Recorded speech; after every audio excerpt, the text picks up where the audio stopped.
এটা নিয়ে গ্রিল খুলে তারপর এবার ঘরে ঢুকেছে,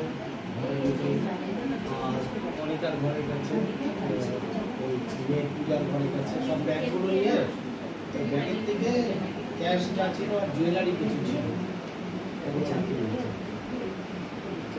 হয়তো কিছু স্প্রে করে দিয়েছিল মনে হয়। ও হ্যাঁ হ্যাঁ, আর ঘরে 3 জন শুয়ে আছে, ওই শোয়া থাকা অবস্থায়।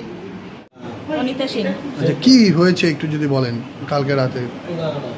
কালকে রাত্রে তো সব দরজা টরজা আমরা বন্ধ করে ঘুমাইছি।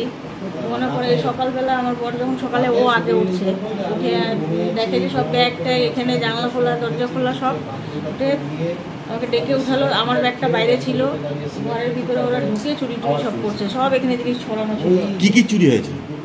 গলার হার ছিল, আর বালা ছিল, ওই যে আংটি ছিল, ওর 2টো কানের রিং ছিল 2 সেট, এগুলো। টাকা ক্যাশ টাকা কত ছিল? ক্যাশ টাকা 40,000 ছিল, যে লেবারদেরকে দিব পেমেন্ট করে বলে নিয়ে আসছিল। আমি ওই জন্যই ব্যাগটা বাইরে রাখা, মানে রুমের মধ্যে রাখা ছিল। মানে এরা কি মানে জানলা দিয়ে সে টেনে নিয়েছে কি? না না, দরজাটা তো সব খোলা ছিল তো। দরজা খোলা ছিল? হ্যাঁ, আচ্ছা, খুলে নিয়ে ব্যাগটা বাইরে নিয়ে গেছে। এই ব্যাগ আপনারা তো বাড়িতে ছিলেন, আপনারা কোনো রকম মানে বুঝতে পারেন? কিছু বুঝতে পারি না, যেহেতু আমরা সবসময় উঠি, কিন্তু কোনো কিছু বুঝতে পারি না। কি মনে হচ্ছে কোন স্প্রে করে দিয়েছে? হ্যাঁ, এখনো তো মাথাটা পুরো ভার হয়েছে, ওর মাথা পুরো ভার হয়ে আছে। আলমারিতে ছিল 5,000 টাকা, মেয়ে ওখানে নিয়ে আসছিল, সবসময় কাজে যায় আসে। আর সোনা কি এখানে ছিল? না, ওই যে ওই মাঝখানে রুমে, আমার রুমে ছিল। সুনীল কুমার সিং। আচ্ছা, কি হয়েছে দাদা একটু যে ঘটনাটা বলেন। রাত্রে বাড়িতে 2টার পরে 2টা অবধি তো ঠিকই ছিল, সব 2টা থেকে 5টার মধ্যে কিছু চুরি হয়েছে বাড়িতে। আচ্ছা, কি কি চুরি হয়েছে? আমার বউর বেগে গয়না ছিল, আর ক্যাশ ছিল। কত টাকা? বউর বেগে 40,000 টাকা ক্যাশ ছিল, আর গয়না ছিল, হার আর আঙ্গুঠি আর কানের দুল।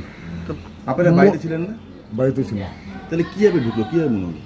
এবারে তালা ভেঙে ঢুকছে, তালা দিয়ে ঢুকতে স্প্রে দিতে হবে। যখন আমি 5টার সময় ঘুম থেকে ভাবলাম তো দরজা ফরজা খোলা আছে।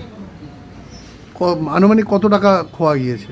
মোটামুটি 50,000 টাকা এদিকে ধরেন, আর হার আপনার মোটামুটি 4 লাখ টাকার মতন হার ছিল, আর আঙ্গুঠি 1.5 লাখ টাকা আঙ্গুঠি হবে, আর কানের যে ছিল।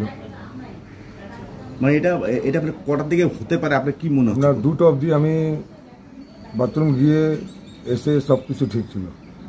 5টার সময় যখন উঠছে তো দেখে দরজা খোলা আছে। পুলিশে খবর দেওয়া হয়েছে? হ্যাঁ, পুলিশকে এফআইআর করা হয়েছে। পুলিশ আসছিল, পুলিশ দেখে গেছে। পিসি পেটে এখনো আসেনি, আসবে। কি নাম আপনার? সুনীল কুমার সিং। এটা কোন জায়গা? Sukantapalli, ward number 33।